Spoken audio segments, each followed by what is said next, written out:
Hello and welcome to easy classy learn easy. अब जो mathematics का नेक्स्ट चैप्टर स्टार्ट कर रहे हैं उसका नाम है इंडाइसिस।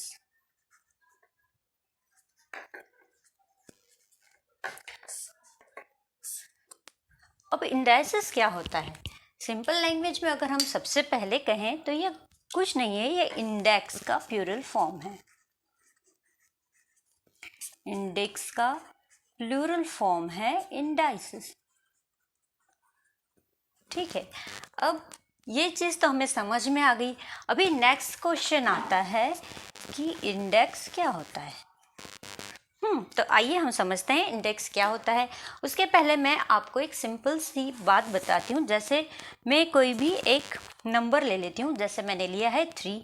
अब मैं इसे प्लस कर रही हूँ, 3 + 3 + 3 + 3 + 3 + 3 + 3.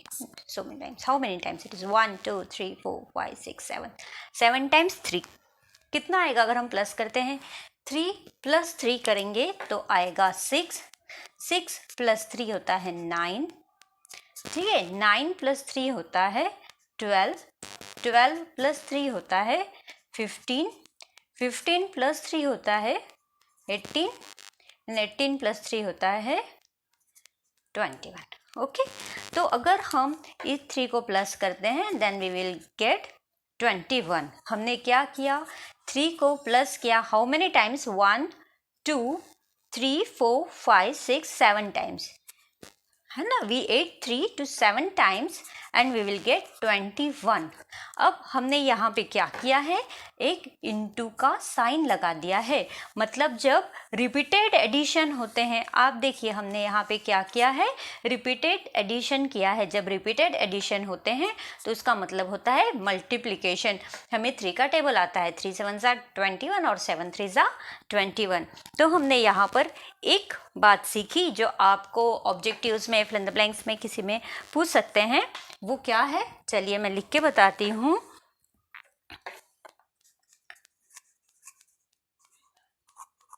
Addition of the same number. ठीक है, यहाँ पर ये बात ज़रूरी है, हमने नंबर चेंज नहीं किया है। नंबर 3 ही था, हमने ऐसा नहीं लिया था एक 3 ले लिया, एक 4 ले लिया, तो नहीं। लेकिन addition of the same number, यहाँ पर इंपॉर्टेंट वर्ड है same number. Okay, so addition of the same number again and again, बार बार. Okay, again and again can be shown, can be shown as a multiplication. Okay, जब हम same number को बार बार addition करते हैं तो हम उसे एक मल्टीप्लिकेशन की साइन से भी शो कर सकते हैं। इस तरह से बार बार लिखने की जगह पर हम एक बहुत ही सिंपल में मल्टीप्लिकेशन में इस तरह से लिख सकते हैं। ये कंसेप्ट हमारा क्लियर हो गया। चलिए अब इंडेक्स क्या होता है और बेस क्या होता है वो हम देखते हैं। अब हम इसी एग्जाम्पल को कंटिन्यू करते हैं। हमने लिखा है 3 × 3 1 2 3 4 5 6 7 7 टाइम्स, 1 2 3 4 5 6 एंड 7 टाइम्स 3. अगर हमें इसे लिखना है तो हम इसे शॉर्ट में कैसे लिख सकते हैं? हम लिख सकते हैं 3 to the power 7. ओके, तो ये जो 3 to the power 7 लिखा है ये इंडेक्स फॉर्म में हमने लिख दिया है। अब इसमें बेस क्या होता है, इंडेक्स क्या होता है वो हम देखते हैं। यहाँ पर जो नंबर है, ठीक है, जिसको हम बार बार मल्टीप्लाई कर रहे हैं वो नंबर है 3. तो यहाँ पर 3 क्या होगा? 3 होगा बेस. ओके, और यह जो 7 है कितने टाइम्स मल्टीप्लाई किया, या जैसे हम पहले समझने की लैंग्वेज में हम हर बार कहते हैं, तो जो नीचे है वो बेस है और जो ऊपर है वो हो गया इंडेक्स. इंडेक्स के अलावा इसे और क्या कहते हैं? इसे हम और कहते हैं एक्सपोनेंट.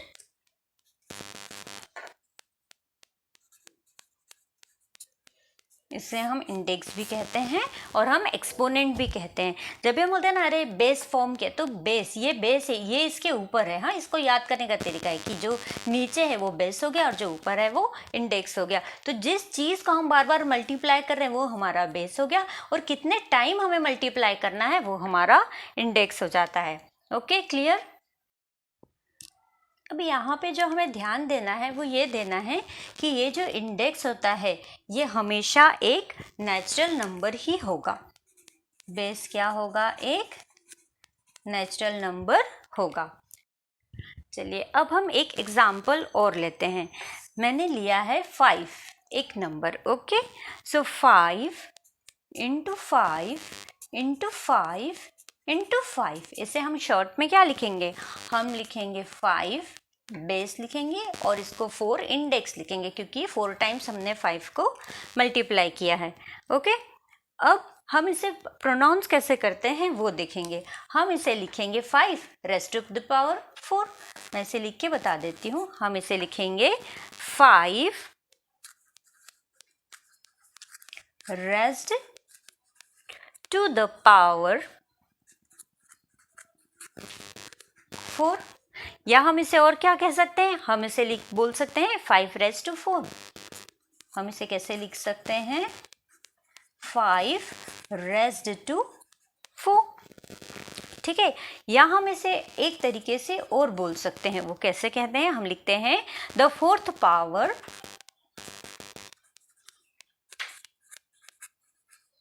ऑफ 5। ठीक है, हम इसे क्या क्या कह सकते हैं? हम इसे लिख सकते हैं 5 रेज़्ड टू द पावर 4 और 5 रेज़्ड टू 4 और द 4th पावर ऑफ 5। ठीक है, इसे फिर से समझते हैं। 5 रेज़्ड टू पावर 4 और 5 रेज़्ड टू 4 और 4th पावर ऑफ 5। ओके, तो इन 3 तरीकों से आप इसे प्रोनाउंस कर सकते हैं जब आप इंडेक्स लिखते हैं, शॉर्ट फॉर्म में लिखते हैं। ठीक है, और ये तीनों ही सही का होगा। ओके, 3 तरीके से आप बोल सकते हैं। हम आगे देखते हैं कि दो फर्स्ट पावर होती है किसी भी नंबर की, वो हमेशा नंबर खुद होगा। ठीक है, जैसे मैंने 3, यहाँ पे हमने 5 को मल्टीप्लाई किया है, तो फर्स्ट पावर क्या होगी? 5 ही होगी। ठीक है, हम इसे ऐसे भी कह सकते हैं कि जब हम किसी भी नंबर को 1 से इंटू करते हैं तो हमेशा वो नंबर खुद आता है। शायद ही हमने फर्स्ट या सेकंड में पढ़ा होगा, लेकिन जब हमें उसे एक रूल की तरह बोला जाता है तो हार्ड लगता है, अरे क्या रूल आ गया नया। कुछ रूल नहीं है, कि कोई भी नंबर होगा उसकी फर्स्ट पावर हमेशा क्या होगा? नंबर इटसेल्फ होगा। पर हमें याद इसलिए रखना पड़ता है क्योंकि ये MCQs में आता है, तब हम कंफ्यूज हो जाते हैं कि क्या है। तो मैं क्या कह रही हूँ वो मैं आपको लिख के बताती हूँ। बात बहुत ही सिंपल है कि जब भी हम किसी नंबर को 1 से इंटू करेंगे तो जो आंसर आएगा वो नंबर खुद आएगा। ठीक है, लेकिन MCQs के हिसाब से मैं लिख के बताती हूँ कि क्या आएगा। The first power of any number, चाहे हमने 3 का एग्जाम्पल दिया था, हम उसकी बात करें या 5 की बात करें। ठीक है, the first power of any number is that number itself.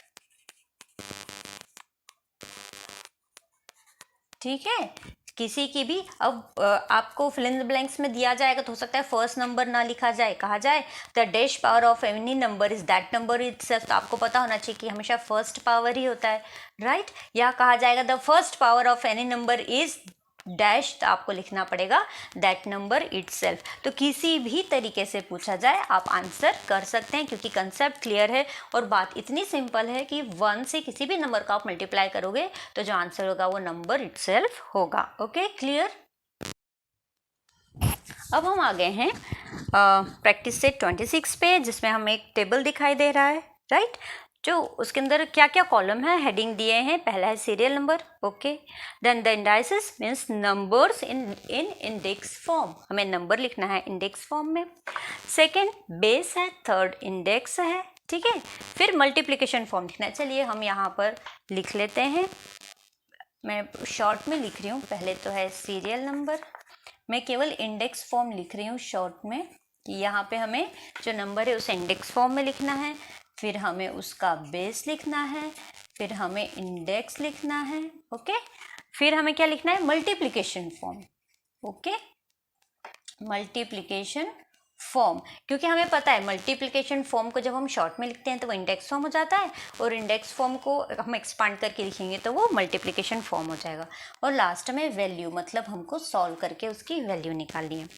जो फर्स्ट वन है वो हमें उन्होंने सॉल्व करके दिया है, ठीक है। अब सेकंड है, सेकंड में इंडेक्स नंबर हमें दे रखा है 16 रेस्ट द पावर 3।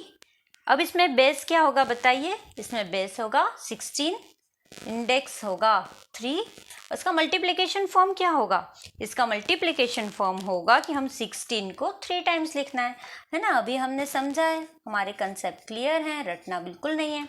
चलिए अब 16 इंटू 16 इंटू 16 कितना होगा, वो उसकी वैल्यू होगी, वो होगा 4096। ओके, क्या होगा 4096। अब हम आते हैं थर्ड क्वेश्चन पे। थर्ड में हमें उन्होंने इंडेक्स फॉर्म नहीं दिया है, लेकिन उन्होंने हमें दिया है कि बेस क्या है, वो है -8। ओके, और उन्होंने इंडेक्स दिया है हमें 2। तो अब ये 2 हो गए, तो क्या हम उसे इंडेक्स फॉर्म में लिख सकते हैं, बिल्कुल लिख सकते हैं। किस तरह से लिखेंगे, हम लिखेंगे बेस होगी -8 और इंडेक्स होता है ऊपर, उसे लिखेंगे 2। हार्ड था, बिल्कुल नहीं, क्योंकि कंसेप्ट क्लियर है, हमें कुछ भी रटना नहीं है। चलिए अब इसका मल्टीप्लिकेशन फॉर्म, अब इसका मल्टीप्लिकेशन फॉर्म क्या होगा, हमें लिखना होगा 2 बार -8 इंटू -8, तो कितना हो जाएगा 8 8 जा 64। ओके, और माइनस माइनस हो जाएगा प्लस, तो आंसर आएगा 64, या हम कहें वैल्यू आएगी इसकी 64। ओके, अब फोर्थ पे आते हैं, सीरियल नंबर 4 पे। उसमें हमें उन्होंने केवल मल्टीप्लिकेशन फॉर्म दिया है और वैल्यू दी है, बाकी सब हमें निकालना है। तो क्या हम निकाल सकते हैं, हाँ बिल्कुल निकाल सकते हैं। कैसे निकालते हैं, चलिए वो देखते हैं। अब हमें मल्टीप्लिकेशन फॉर्म में दिख रहा है, पहले हम वही लिख रहे हैं जो हमें दिया है, वो है 3/7। How many times, 1 2 3 4 times. 3/7 into 3/7 into 3/7 into 3/7, यानी हमें क्या समझ में आ रहा है कि जो बेस है वो है 3/7। ओके, और हमने कितने बार मल्टीप्लाई किया है, 1 2 3 4 बार किया है। तो इसका इंडेक्स क्या होगा, इसका इंडेक्स होगा 4। तो 3/7 how many times, 4 times. Okay, base क्या हो गया, 3/7 हो गया। ओके, और इंडेक्स क्या हो गया, 4 हो गया। ओके, और वैल्यू वो उन्होंने हमें बता दी है, वो है 81/2401। ओके, अब हम आते हैं फिफ्थ पे। फिफ्थ में उन्होंने हमें इंडेक्स नंबर दिया हुआ है, वो है -13⁴। अब बताइए बेस क्या होगा, बेस होगा -13। ओके, अब इंडेक्स क्या होगा, इंडेक्स यह होता है, वो हो गया 4। अब होता है, बिल्कुल इजी है, हार्ड नहीं है। अगर ये नंबर चेंज करके भी हमें दे दिया जाता है तो हम आराम से, अगर हमें मल्टीप्लिकेटिव फॉर्म है तो हम उसे इंडेक्स फॉर्म में लिख सकते हैं, इंडेक्स फॉर्म है तो मल्टीप्लिकेटिव फॉर्म में लिख सकते हैं। अगर हमें दोनों फॉर्म नहीं दिए हैं लेकिन हमें बेस और इंडेक्स दिया है तो भी हम लिख सकते हैं, और अगर हमें ये सब पता है तो हम वैल्यू भी निकाल सकते हैं। तो इस तरह से ये वाला प्रैक्टिस सेट 26 का क्वेश्चन कंप्लीट होता है। आई होप आपको अच्छे से समझ में आ रहा है। अगर समझ में आ रहा है तो प्लीज़ वीडियो को लाइक कीजिए, अगर चैनल पर नए हैं तो उसे सब्सक्राइब कर लीजिए, क्योंकि इसी तरह के इजी वे में समझाते हुए वीडियोस आपको इजी क्लासेस लर्न इजी में अवेलेबल रहेंगे।